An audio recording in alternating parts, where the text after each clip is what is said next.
My name is Enola Morrison, and I am 28 years old. On my 18th birthday, while I was gasping for air during an asthma attack, my sister looked my mother straight in the eyes and said that I had stolen $3,200 from her college fund to buy my medication. My mother, a nurse who had spent 25 years caring for strangers, didn't even check my room, didn't ask a single question. She just pointed at the door and said, "You've been draining this family for 18 years. Every hospital bill, every inhaler, every ambulance ride, it was all for you. And now you steal your sister's future? You're not sick, you're selfish. Get out." It was February 3rd, 11:47 p.m. The snow was falling so heavily I couldn't see more than 3 feet ahead. The temperature was 6 degrees Fahrenheit. I collapsed 4 blocks from my house. I couldn't breathe. I couldn't move. I remember thinking, so this is how I'm going to die. But I didn't die. Dr. Catherine Brennan, the director of emergency medicine at a major hospital in Boston, found me unconscious on the side of the road and saved my life. 10 years later, I stood on a stage in front of 1,200 people. My mother was sitting in the third row. My sister was working the event, completely unaware that I would be there. And when the announcer called my name, when that number appeared on the screen behind me, my sister's entire body began to shake so violently that she dropped her clipboard. Because finally, she understood what that number truly meant. But to understand why that number made her shake, why my mother's face went pale, why everything they believed about me shattered in that single moment, I need to take you back. Back to when I was 6 years old. I was 6 when the asthma started. We were at recess, Lincoln Elementary School, Boston. It was a Tuesday, 2:15 in the afternoon. I remember because we were playing tag and I was laughing so hard I couldn't catch my breath. Except, I really couldn't catch my breath. My chest felt tight. My throat closed up. I fell to my knees on the playground, gasping, clawing at my neck like I could pull the air in with my hands. The school nurse called my mother. My mother, Patricia Morrison, was a registered nurse at Boston Medical Center. She'd worked there for 11 years at that point. She knew exactly what was happening the moment she walked into that nurse's office and saw me struggling to breathe. Acute asthma attack. We went straight to the emergency room at Massachusetts General Hospital. Nebulizer treatment, oxygen, monitoring. The whole thing cost $890 after insurance. I remember the ride home. My mother didn't say anything. She just gripped the steering wheel, jaw tight, eyes forward. When we got home, my father, Michael Morrison, was making dinner, spaghetti. My sister Vivienne, who was 4 at the time, was coloring at the kitchen table. My mother set her purse down. She looked at my father and said, "Do you know how much her medications are going to cost? $240 a month. Vivienne doesn't cost us a dime, but Enola is expensive." I was 6. I didn't know what expensive meant yet. But I learned fast. By the time I was 13, I'd learned that every time I had an asthma attack, I was taking something away from Vivienne. It was April 18th, 2015. Vivienne had a piano recital that night, Jordan Hall in Boston. She'd been practicing for 3 months. 3 months of scales and Chopin, and my mother sitting beside her on the piano bench, beaming. I was at school that day, 7th grade, when it happened. Gym class. We were running laps. I made it halfway around the track before my chest seized up. I dropped to my knees, wheezing, vision going spotty at the edges. The gym teacher called my mother. She had to leave work early. Again, she had to pick me up. Again, and she had to miss the first 20 minutes of Vivienne's recital because she was sitting in the school nurse's office with me while I used my inhaler and tried not to cry. When we finally got to Jordan Hall, we were late. We missed Vivienne's first piece entirely. Vivienne was 11. She was beautiful. Long dark hair, pale skin, delicate hands that moved across the keys like water. She played Chopin's Nocturne in E-flat major for 250 people, and they all clapped, and my mother cried happy tears. On the drive home, Vivienne sat in the back seat next to me. She didn't say anything for a long time. Then quietly, so quietly I almost didn't hear it, she said, "You ruined my night." My mother glanced in the rearview mirror. She didn't tell Vivian to stop. She didn't say, "That's not fair," or "Your sister couldn't help it." She just kept driving. And Vivian said, louder this time, tears streaming down her face, "I practiced for 3 months. 3 months. And she couldn't even try to breathe normally for one night?" My father, in the passenger seat, finally spoke. "Vivian, that's enough." But my mother said nothing. And I realized, sitting there in the back seat, trying to make myself as small as possible, my sickness wasn't just mine. It was my sin. When I turned 16, I didn't have a party. Vivian's 16th birthday had been 7 months earlier, September 24th, 2018. My parents rented out a private room at Legal Seafoods on the waterfront. 25 of her friends, lobster, steak, champagne glasses filled with sparkling cider, a cake that cost $180. The total bill was $1,200. My mother posted photos on Facebook. "Our beautiful Vivian is 16, so proud of this girl." My 16th birthday was February 3rd, 2019. We had pizza at home, Domino's, $28 for 2 large pizzas, 4 people, no friends, no party. My mother said, "We have to be realistic, Enola. We spent $450 on your emergency room visit last month. We can't afford 2 big parties." I nodded. I smiled.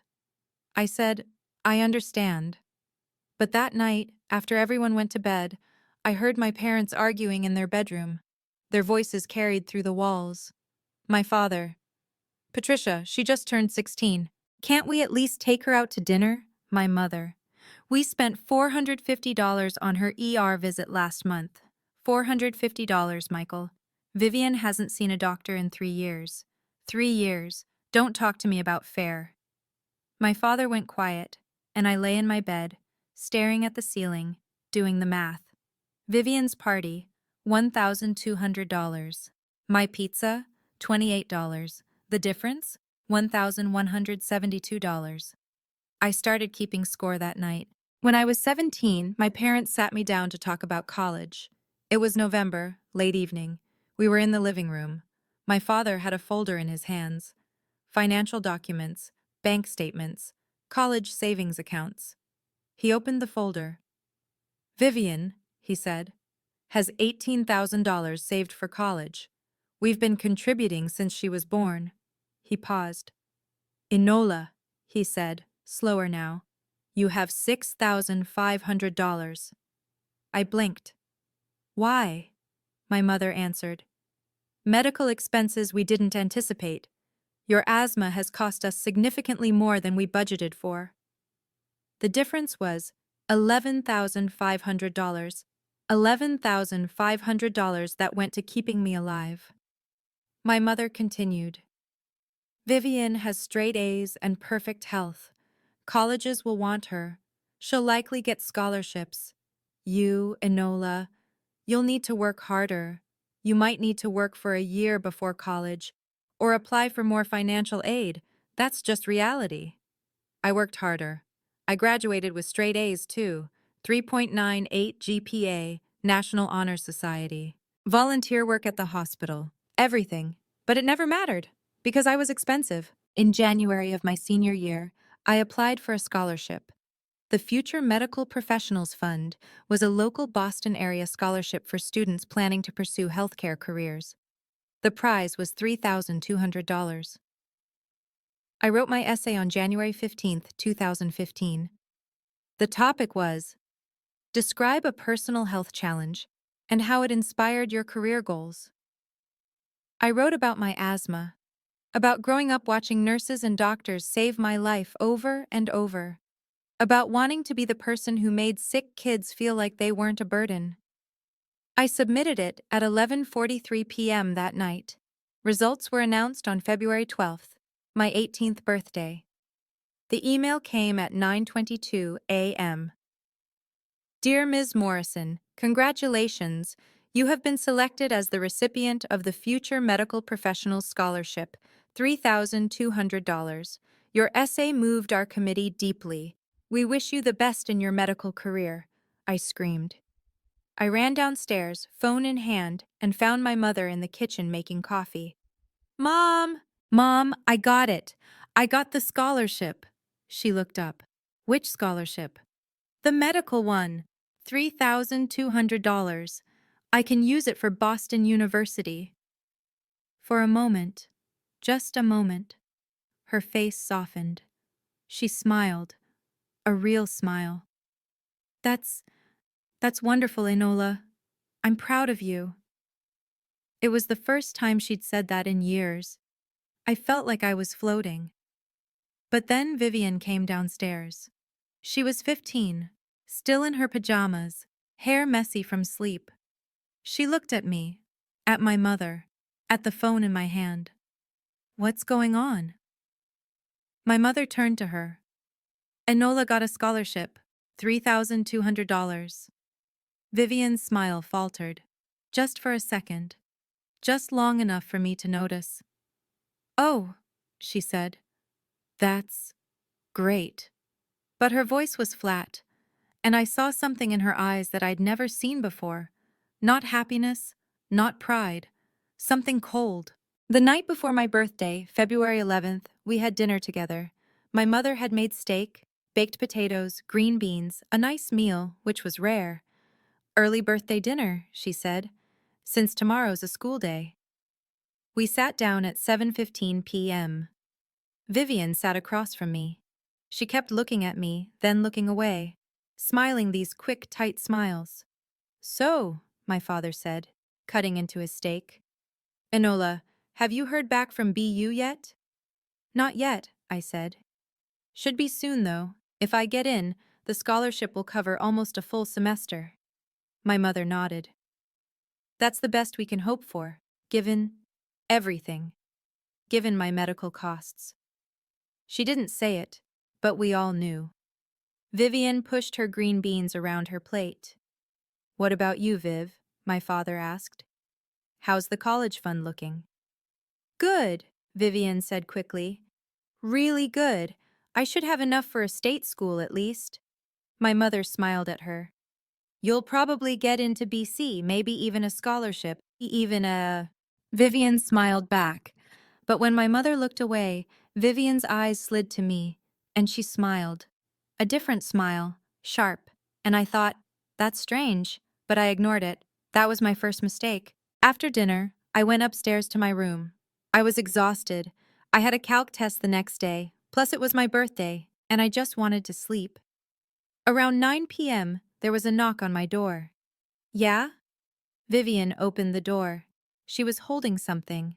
A book. Hey, she said, her voice soft, almost sad.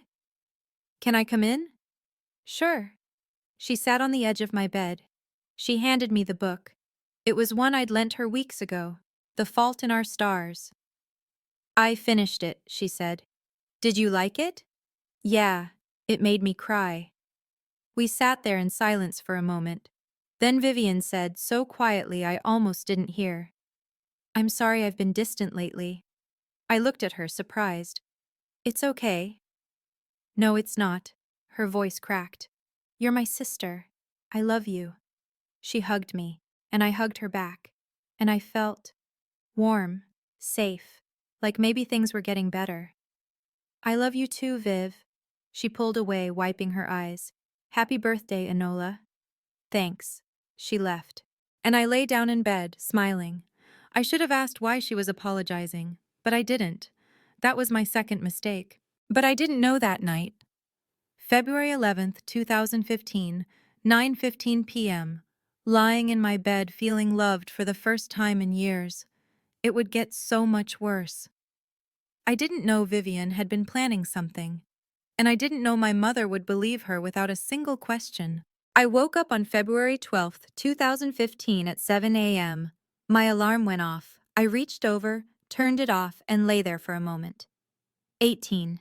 I was 18, legally an adult. I got out of bed and went downstairs. The kitchen was empty. No balloons, no happy birthday sign, no one waiting to hug me. There was a note on the counter, next to the coffee pot. I picked it up.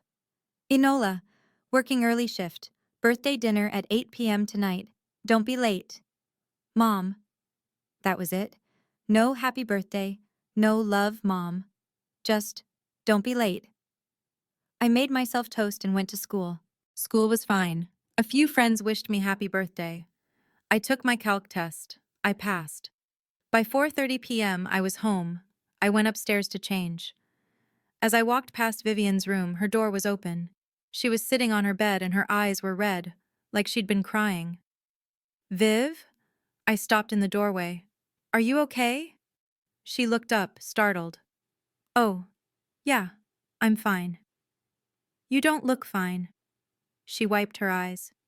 Just stressed about a scholarship thing. It's stupid. Do you want to talk about it? She shook her head quickly. No, no, it's okay. I walked into her room and sat on the bed next to her. Hey, I said softly. We're sisters. You can tell me. She looked at me for a long moment. Then she smiled, that same sharp smile from last night. Thanks, Enola. But I'm okay, really.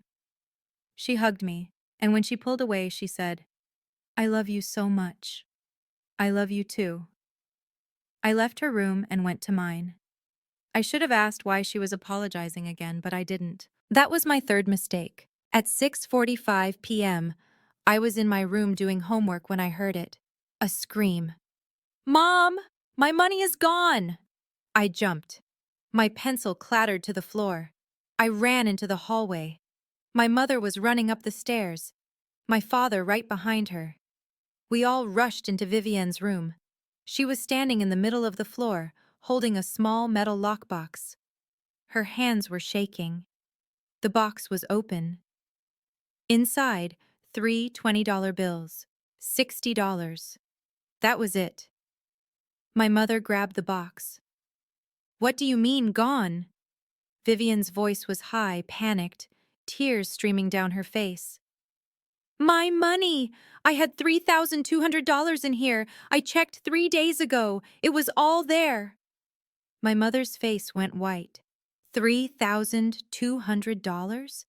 Yes, from working, from birthday money, from everything I've saved for college, and now it's gone. My father stepped forward. Vivian, when was the last time you opened this box? Sunday, 3 days ago. I counted it. It was there. My mother looked around the room. Who has access to your room? Vivian hesitated. Then her eyes slid to me. She swallowed. I don't want to accuse anyone, but my stomach dropped. But what? My mother demanded. Enola came in here yesterday to return a book. Every head turned to me. Wait, I said, my voice shaking. I did return a book, but I didn't. My mother cut me off. Did you come into this room? Yes, but did you touch anything? No, I just gave her the book and… My mother's voice went cold. Enola, did you take your sister's money? The room tilted. What? No, no, why would I… Vivian sobbed.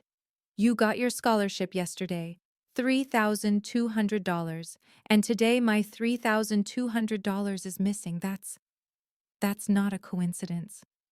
My mother stepped closer to me. Her face was hard, furious. Enola, look at me. I looked at her. Did you take your sister's money? No, Mom, I would never. Vivian's voice cracked. You always hated that I had more than you. You always said it wasn't fair. I never said that. You did, last year. When we were talking about college funds, you said it wasn't fair that I had more. I felt like the walls were closing in. That's not what I meant. My mother held up a hand. Silence. She turned to Vivian. Are you absolutely sure you had $3,200 in this box on Sunday? Yes. And Enola was the only person who came into your room since then? Vivian hesitated. Then, yes. My mother turned to me, and I saw it in her eyes. She'd already decided. We went downstairs, all four of us. My mother told me to sit on the couch. She stood in front of me, arms crossed. My father stood behind her, silent. Vivian sat on the chair across from me, crying. My mother spoke first. Enola, I'm going to give you one chance to tell the truth. Did you take Vivian's money? No. Do you have $3,200 in your room? No, Mom, I can show you my bank account. I don't have. You bought a new inhaler last week. I froze. What? You bought a new inhaler. $240. Where did you get that money? From my job. From working at the library. I've been working there since September. Prove it. I can show you my pay stubs. Show me. I ran upstairs. My hands were shaking so hard I could barely open my desk drawer. I grabbed the folder with my pay stubs, ran back downstairs. I handed it to my mother. She flipped through it. Her jaw tightened. These only show $150 a paycheck. Twice a month. That's $300 a month. And you're telling me you saved enough for a $240 inhaler and still have money left over? I've been saving. I barely spend anything. She threw the folder on the coffee table. You've been taking money from your sister for months, haven't you? No. And when you got that scholarship, you thought you were safe. You thought no one would notice. Mom, please, I didn't. She stepped closer. Her voice dropped, low, cold, shaking with rage. You know what you are, Enola? I couldn't speak. You've been bleeding this family dry for 18 years. Every hospital bill, every inhaler, every ambulance ride, it was all for you. We gave up vacations, we gave up savings, we gave up everything for you. Tears streamed down my face. And now you steal from your sister's future? For what? More medication? More treatment for a condition you should have learned to manage by now? I didn't take anything. Don't lie to me! She grabbed my arm and pulled me to my feet. You're not sick, Enola. You're selfish. She dragged me to the front door, opened it. Snow was falling outside, hard, thick. I couldn't see more than a few feet. Mom, get out! Mom, please, it's snowing. I don't have a child like you. Get out. If you come back, I'm calling the police. Do you understand me? I looked at my father. He was staring at the floor. Dad. He didn't look up. I looked at Vivian. She was crying into her hands. But when she thought no one was looking, when my mother's back was turned, I saw it. Just for a second. She looked at me, and she smiled. My mother shoved me outside. I stumbled onto the front porch. The door slammed behind me. I heard the lock click. I stood there, frozen, staring at the door. It was 8:42 p.m. February 12th, 2015. My 18th birthday. The temperature was 6 degrees Fahrenheit, and I had nowhere to go. The door slammed. The lock clicked, and I was alone in the snow. 18 years old, with nothing but the clothes on my back and an inhaler I'd supposedly stolen money to buy. I started walking. I didn't know where I was going. I just walked. My phone was at 11% battery. I didn't have a coat, just a hoodie. My hands were already numb. The snow was coming down so hard I could barely see. The streetlights looked like blurry halos in the white. I walked to the Starbucks on Coolidge Corner, 1.2 miles from my house. I got there at 9:15 p.m. The sign on the door said, "Closed at 9 p.m." I stood outside, shivering, staring at the dark windows. I tried calling my best friend Jessica. No answer. I tried calling another friend, Amir, straight to voicemail. It was a Friday night. Everyone was out. Everyone was at parties, at movies, living their lives. No one was answering their phone for the girl who'd just been kicked out of her house. I walked to the McDonald's on Harvard Street. It was open 24 hours. I went inside. The fluorescent lights were painfully bright. The smell of French fries made my stomach ache. I sat in a booth in the corner and tried to get warm. A security guard came over after 20 minutes. You buying anything? I. I don't have money. Then you can't stay here. Please, it's freezing outside. Not my problem. Out. I left. My phone was at 8%. I walked to Back Bay Station. It was the only place I could think of that might be warm and open. I got there at 10:20 p.m. There were a few people inside, mostly homeless people huddled on benches trying to sleep. A man with a long beard and a torn coat looked at me. You okay, kid? I'm fine. You don't look fine. I sat down on a bench and pulled my knees to my chest. The man stood up and walked over. He pulled off his jacket, a dirty, stained jacket that smelled like sweat and cigarettes, and handed it to me. Here. I can't. Take it. You're shivering. I took it, and I started crying. Thank you. He nodded and walked away. I sat there for 2 hours, wearing a stranger's jacket, trying not to fall apart. At 11:55 p.m., a police officer came through, checking IDs. When he got to me, he looked at my face. How old are you? 18. You have somewhere to go? I hesitated. If I said no, what would happen? Would they call my parents? Would they take me to a shelter? Yes, I lied. He looked at me for a long moment. Then he said quietly, There's a shelter on Albany Street. It's 1.8 miles from here. They take walk-ins until 1 a.m. You should go. Okay. He walked away. I looked at my phone. 5% battery. 1.8 miles. I could make that. I had to. I started walking at 12:10 a.m. The snow had slowed down a little, but the temperature had dropped. The wind cut through the jacket, through my hoodie, through my skin. I made it 6 blocks before I felt it. My chest tightened. No, not now. Please, not now. But my body didn't care. I stopped walking, leaned against a brick wall, pulled out my inhaler. 2 puffs. I waited. The tightness didn't go away. I took 2 more puffs. Still nothing. Panic set in. Stress was a trigger. Cold was a trigger. And I was buried in both. I tried to keep walking, but my legs felt weak. My vision was getting blurry. I made it 2 more blocks. And then I couldn't anymore. I collapsed. I remember lying on the sidewalk, Boylston Street, near the Prudential Center.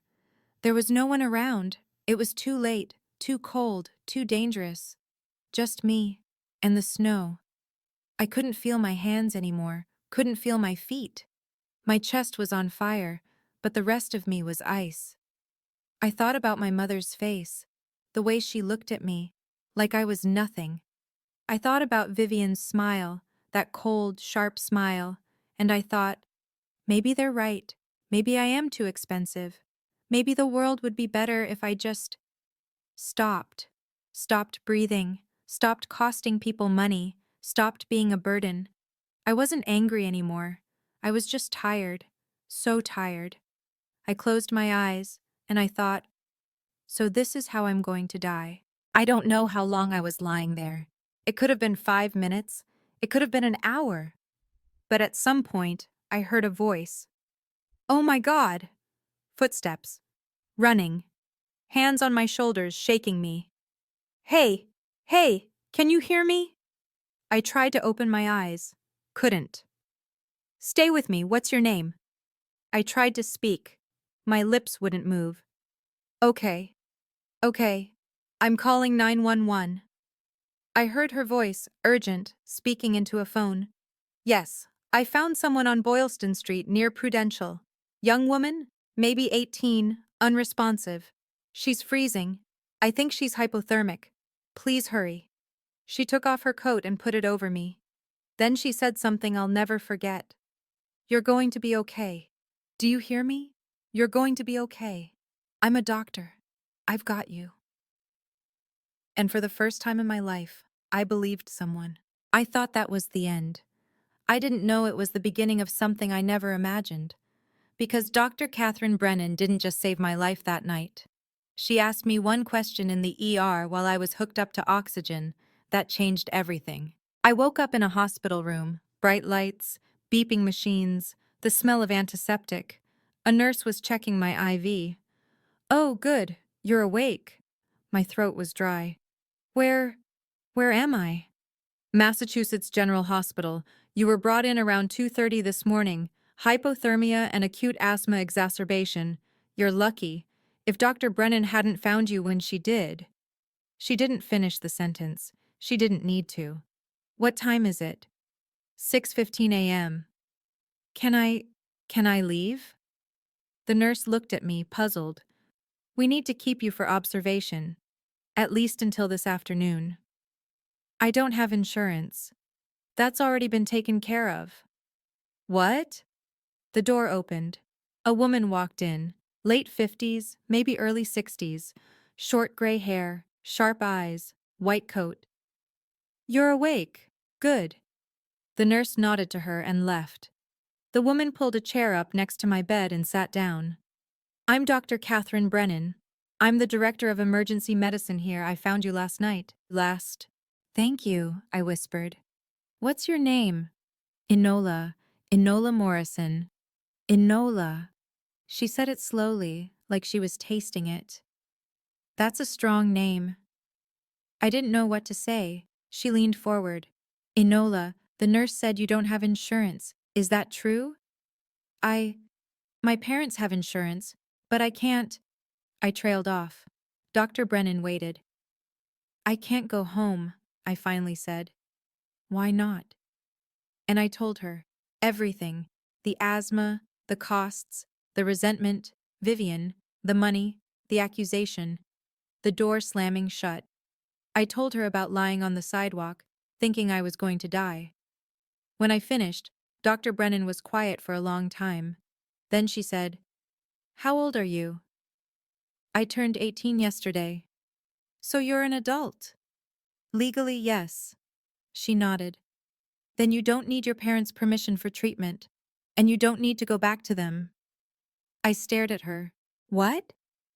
Enola, I'm going to ask you something, and I want you to think carefully before you answer. I nodded.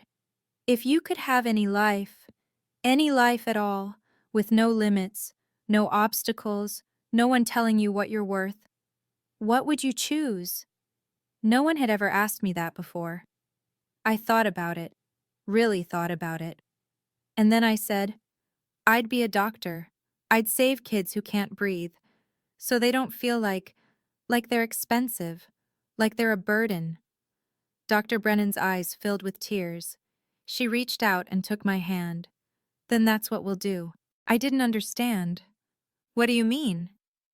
I mean, she said, you're going to stay with me, temporarily, until you get on your feet. I have a spare bedroom. You'll work part-time at the hospital. Administrative work, nothing that requires certification. To cover your expenses, you'll apply to college, and I'll write you a letter of recommendation. I couldn't speak. Why? I finally managed. Why would you do that? Dr. Brennan looked away. For a moment, she didn't say anything. Then, I had a daughter once, Emily. She'd be 27 now. What happened? Car accident, 8 years ago, February 12th. My breath caught. Yesterday was her birthday? Dr. Brennan nodded. I was on my way home from a shift. I always stop by her grave on her birthday. I take the long route through Boylston. I don't know why. I just do. She looked at me. And then I saw you, lying there in the snow. And I thought, maybe this is why. Maybe I was supposed to find you. I started crying. I couldn't save Emily, Dr. Brennan said softly. But maybe I can save you. At 7:30 a.m., Dr. Brennan made a phone call.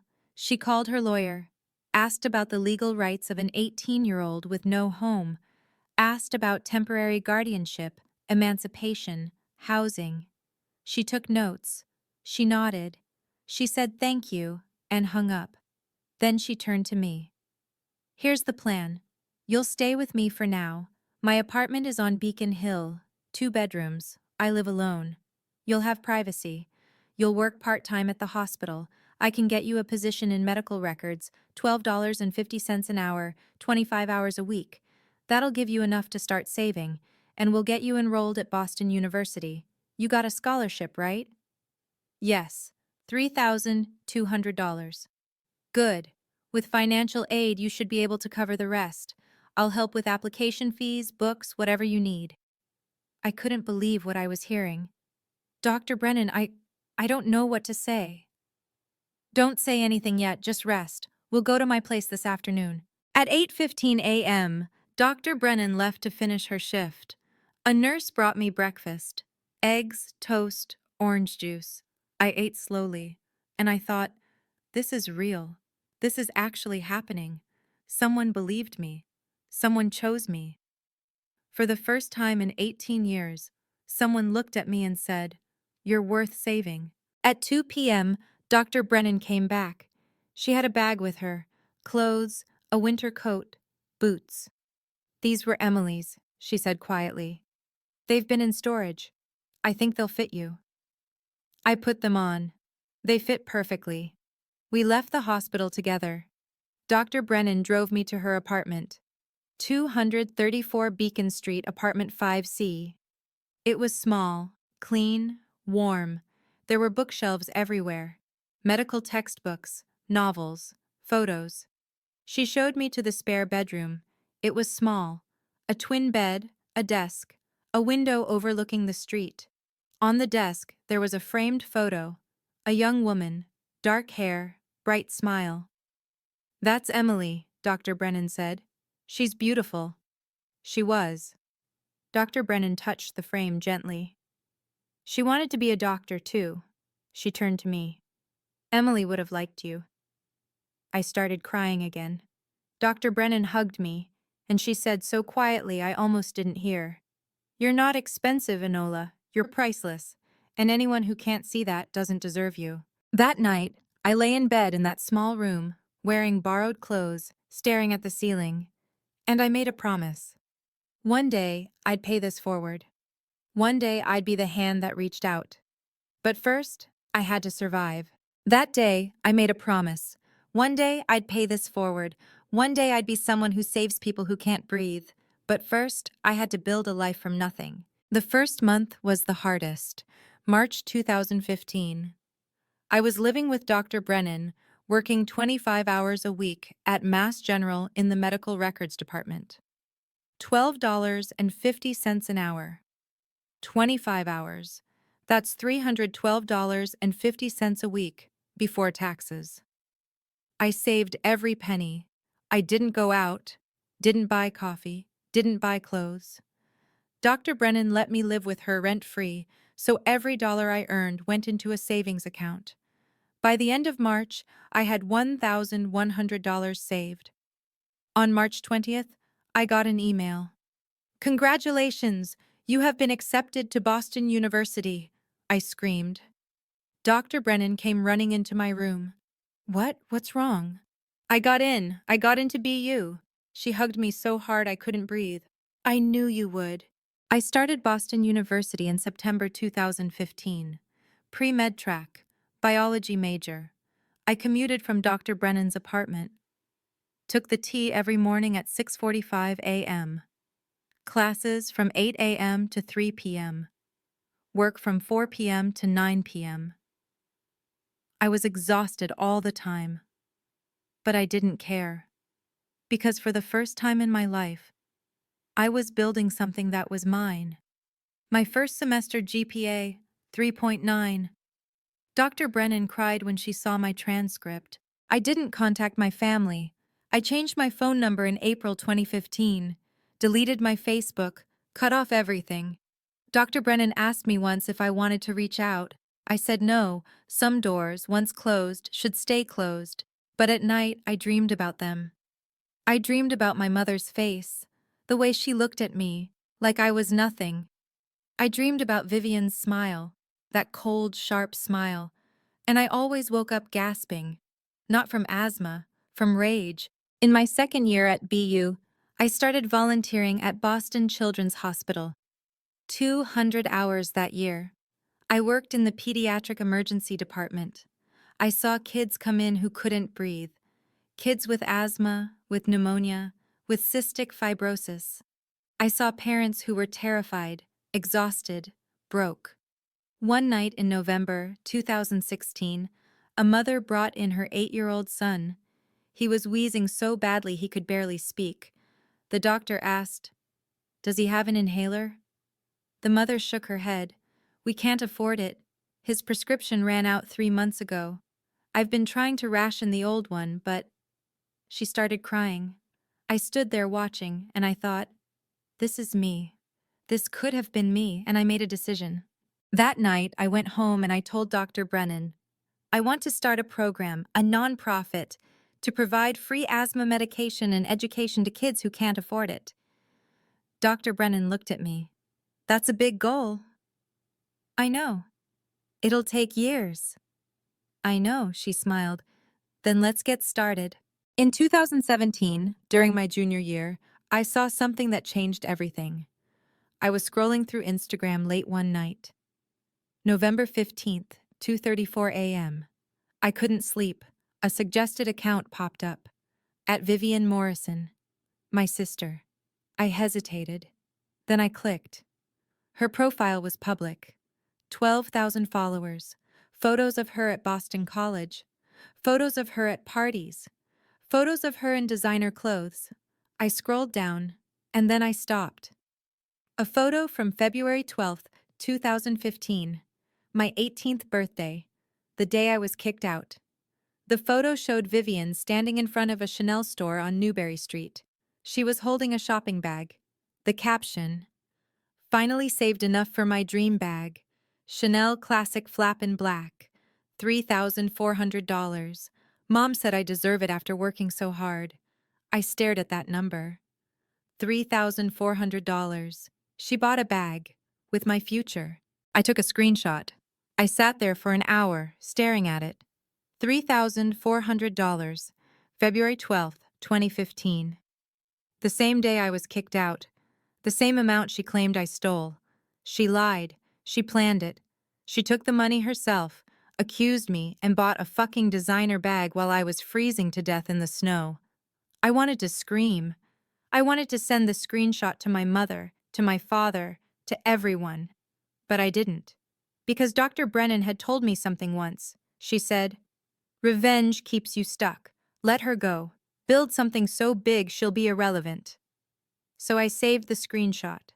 Not to use it, but to remember. I am not her. I will never be her. I graduated from Boston University in May 2019. Summa cum laude, 3.95 GPA. Dr. Brennan sat in the front row crying. I walked across that stage and I thought, this is mine, not theirs, mine. In July 2019, I got another email. "Dear Ms. Morrison, it is our pleasure to offer you admission to Harvard Medical School. Full scholarship, $320,000 over 4 years. I called Dr. Brennan. She answered on the first ring. I got in. Silence. Then, I knew you would. This is because of you. No, Enola, this is because of you." I started Harvard Medical School in August 2019, and in March 2020, in the middle of a pandemic, Dr. Brennan and I officially founded Second Breath Initiative, a nonprofit organization providing free asthma medication, nebulizers, and education to children from low-income families. Our mission? No child should feel expensive for breathing. We started with $85,000 in donations. In our first month, we helped 50 kids. By the end of 2020, 400 kids. By 2022, 1,200 kids. And I kept counting. Because every single number was a kid who wouldn't feel like I did. By 2024, I was in my second year of residency at Massachusetts General Hospital, emergency medicine. The same hospital where Dr. Brennan found me 10 years earlier. The same emergency room where I almost died. Now I was the one saving lives. And Second Breath had grown. From 1 city to 3 states. From 1,200 kids to 1,850. 1,850. That number wasn't random. I did the math. February 12th, 2015 to March 3rd, 2020. 1,850 days. The number of days between the night I was thrown out and the night I started second breath. Every kid we saved was a day I survived.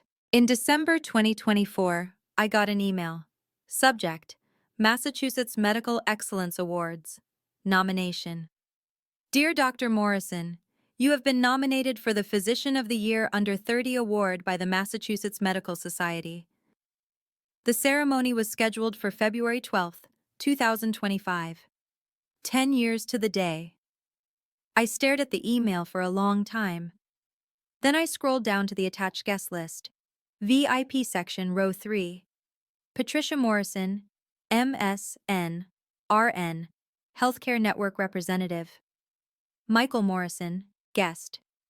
Vivian Morrison, Event Coordinator, Elite Events Boston. They were going to be there, all three of them, and they had no idea I would be too. Dr. Brennan found me sitting at my kitchen table, staring at my laptop. What's wrong? I showed her the email. She read it, then she looked at me. Are you going to accept? They'll be there. I know. They'll see me. I know. I don't know if I'm ready. Dr. Brennan sat down next to me. She took my hand. Enola, do you want to hide? Or do you want to rise? I accepted the award. And I wrote a speech. I rehearsed it 14 times. Dr. Brennan sat in my living room, listening, correcting, encouraging. The speech was 8 minutes and 30 seconds long. I didn't mention my family by name, but I told my story, and I put that number, 1850, right in the center. On February 11th, 2025, the night before the ceremony, Dr. Brennan asked me, "Are you ready to see them?" I thought about it and I said, "I've been ready for 10 years. The question is, are they ready to see me?" The number 1850 wasn't random. It was deliberate. It was the exact number of days between the night they threw me out and the night I finally found my breath again. Every child we saved was a day I survived, and I was ready to tell them. February 12th, 2025, 6 p.m., Boston Convention Center, Grand Ballroom. I arrived with Dr. Brennan. The ballroom was massive. Crystal chandeliers, 150 round tables, a stage with a massive LED screen behind it, 1,200 people, doctors, nurses, hospital administrators, politicians, donors. I was wearing a black dress and my white coat. My stethoscope hung around my neck. My name embroidered on the pocket. Dr. E. Morrison. Dr. Brennan squeezed my hand. You've got this. We walked to our seats. Row 1, VIP section, reserved for award nominees. As we walked past row 3, I saw her. My mother. She was wearing a navy blue dress. Her hair was shorter than I remembered, grayer. She was talking to someone, smiling, laughing. She didn't see me. I kept walking. 2 seats down from my mother, my father. He looked older, tired. He was staring at his phone, not engaging with anyone. And then, near the stage, coordinating with staff, clipboard in hand, Vivian. She was beautiful. Long dark hair, perfectly styled, a sleek black dress, designer heels. She was directing someone, pointing, professional. She looked right at me as I walked past. Her eyes passed over me. No recognition. To her, I was just another doctor in a white coat. I sat down in row 1, 5 seats from the stage. Dr. Brennan sat next to me. Did they see you? No. Good. Let them be surprised. The ceremony started at 6:30 p.m., 5 awards before mine: Lifetime Achievement, Outstanding Nurse Practitioner, Excellence in Hospital Administration. I counted each breath. In, out, in, out. At 7:45 p.m., the host, a woman in her 50s, elegant, poised, stepped up to the microphone. Our next award, she said, honors a physician under the age of 30 who has demonstrated exceptional impact in their community. This year's recipient has not only excelled in emergency medicine, but has also founded a nonprofit organization that has changed the lives of nearly 2,000 children. The screen behind her lit up. A video began to play. Footage of me working in the ER, helping a child with an asthma attack, smiling, reassuring, footage of second breath clinics, kids learning how to use inhalers, parents crying with relief, a mother's voice narrating, "Before Dr. Morrison, my son missed 40 days of school a year because of asthma. Now, he hasn't missed one." Another parent, "She gave us his medication for free. She said no child should feel expensive. She saved his life." The video ended. The host spoke again. "Please join me in welcoming this year's Physician of the Year under 30, Dr. Enola Morrison." The room erupted in applause. I stood up. Dr. Brennan stood too. She was crying. I walked toward the stage, 12 steps. I passed row 3. I heard it. A sharp inhale. My mother's voice. "Oh my God!" I didn't look. I kept walking. I heard Vivian's voice behind me, strangled. "No, no, no, no!" I stepped onto the stage. The applause was deafening. 60% of the room was on their feet. I reached the podium. The host handed me a crystal trophy. "Congratulations, Dr. Morrison." "Thank you." She stepped aside. I stood at the microphone. 1,200 people looking at me. My mother in row 3, her face white, her hand over her mouth. My father next to her, staring, frozen. Vivian near the side of the stage, her clipboard on the floor, her hands shaking. I took a breath, and I began. "Thank you. 10 years ago tonight, I turned 18. It was snowing in Boston. The temperature was 6 degrees Fahrenheit, and I was thrown out of my home." The room went silent. I had asthma. I'd had it since I was 6, and for 18 years I was told I was expensive, that I was a burden, that every inhaler, every hospital visit was too much. On my 18th birthday, I was accused of something I didn't do, and my family believed the lie, without question. I paused. I could hear my mother's breathing. Quick, shallow, panicked. I walked out into the snow with 11% battery on my phone, 1 inhaler, and no plan. I collapsed on Boylston Street at 1:45 a.m. My body temperature dropped to 94 degrees, and I thought I was going to die. I let that sit. But I didn't die, because at 2:17 a.m., a doctor found me. I turned to Dr. Brennan. She stood. The room erupted in applause. 15 seconds. She was crying. I waited for the applause to fade. "Doctor." Catherine Brennan didn't know me. She had just finished a 12-hour shift. She was on her way home, but she stopped. She saved my life.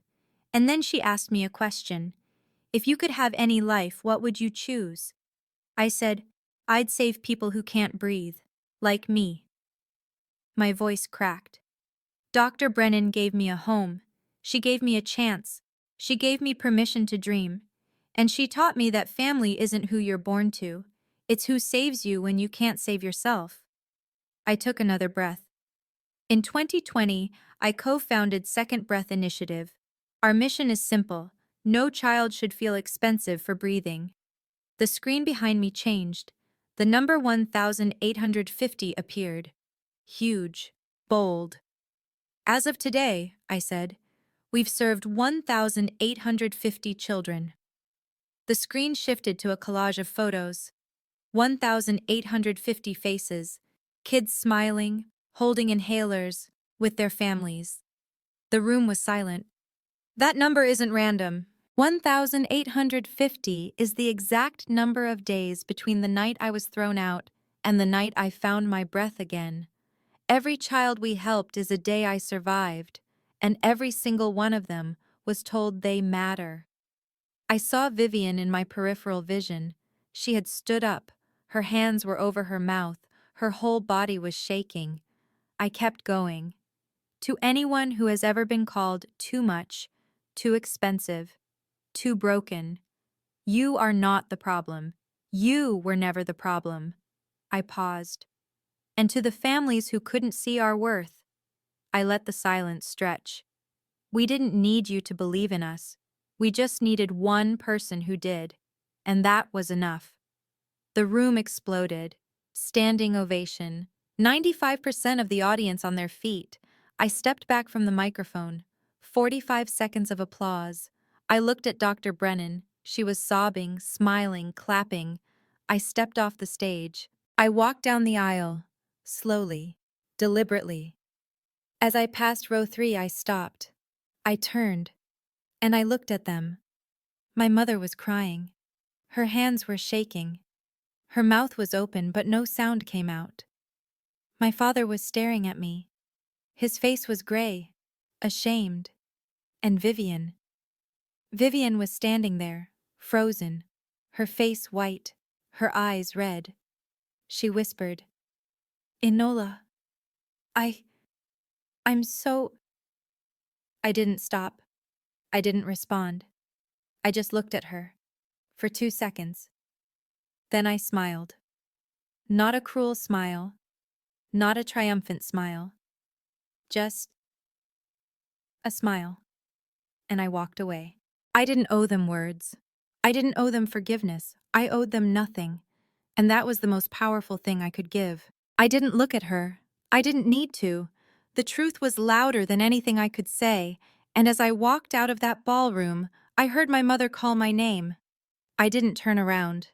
Because that chapter ended 10 years ago, and I had already written a new one. Within 48 hours, my speech went viral. 2.3 million views on TikTok. Shared on Instagram, Twitter, Facebook. News outlets picked it up. Boston Globe, NBC Boston, CNN Health. The headlines: Doctor reveals she was kicked out at 18, now saves 1,850 kids. Physician of the Year was once left to die in the snow by her own family. This doctor's speech will make you cry. Donations to Second Breath Initiative poured in, $180,000 in 1 week. I didn't read the comments, but Dr. Brennan did. She read a few to me. I was called expensive too. Thank you for showing me I'm not alone. This doctor is a hero. Where can I donate? I haven't cried this hard in years. Thank you for sharing your story. I sat on my couch listening, and I felt light. For the first time in 10 years, I felt light. The emails started coming on February 14th. My mother sent 8 emails in 3 days. Subject lines: please read, I'm sorry, let me explain, your father wants to talk. I didn't open any of them. Vivian sent 47 DMs on Instagram. She called 12 times, left voicemails. She sent a letter to the hospital, 3 pages, handwritten. I read it once. Enola, I know you probably hate me. You should. I took the money for a bag, a fucking bag. I was jealous of you. You were always smarter, kinder. Mom loved you more and I couldn't stand it. I'm so sorry. Please, can we talk? I folded the letter. I put it in a file cabinet labeled Closed Chapters, and I moved on. On February 16th, I sent 1 email. 1 line. To all 3 of them. I've moved on. I hope you can too. Please don't contact me again. I sent it from my lawyer's email address. Then I blocked their phone numbers, blocked their emails, blocked their social media accounts. Dr. Brennan asked me, "How do you feel?" Light, I said. For the first time in 10 years, I feel light. On February 20th, I made one more decision. I donated $3,200 to a new scholarship I created through Second Breath Initiative. The scholarship was called For Those Who Were Told They Were Burdens. It would go to one pre-med or medical student each year who lived with a chronic illness. In the announcement, I wrote, "This scholarship is for anyone who was told they cost too much to love. You don't. You never did." A year later, in March 2026, I heard through a mutual acquaintance that Vivian had lost her job. The company didn't want someone with that story. I didn't celebrate. I didn't feel vindicated. I just existed, and that was enough. On February 12th, 2026, exactly 11 years after the night I was thrown out, I stood outside the Ninth Second Breath Initiative Clinic. This one was in Providence, Rhode Island. It was snowing, lightly, just a few flakes. The temperature was 15 degrees. I was holding a cup of hot chocolate, wearing a warm coat, standing in front of a glowing sign. Second Breath Initiative, because breathing is a right. A little girl, maybe 7 years old, ran out of the clinic. She saw me and smiled. Dr. Morrison, thank you. I can play soccer now. She hugged my legs. I knelt down and hugged her back. Dr. Brennan walked up behind me. She put her hand on my shoulder. You did it. I looked at her. No, we did it. That night, I sat in my apartment and thought about everything. I thought about that night 10 years ago, lying in the snow, thinking I was going to die. I thought about my mother's face, Vivian's smile, and I realized I never wanted revenge. Revenge keeps you small, keeps you stuck in their story. I wanted something bigger.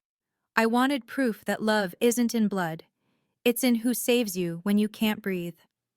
And I wanted every kid who felt expensive to know, you're not. You never were. You're priceless. And the right people will always know that.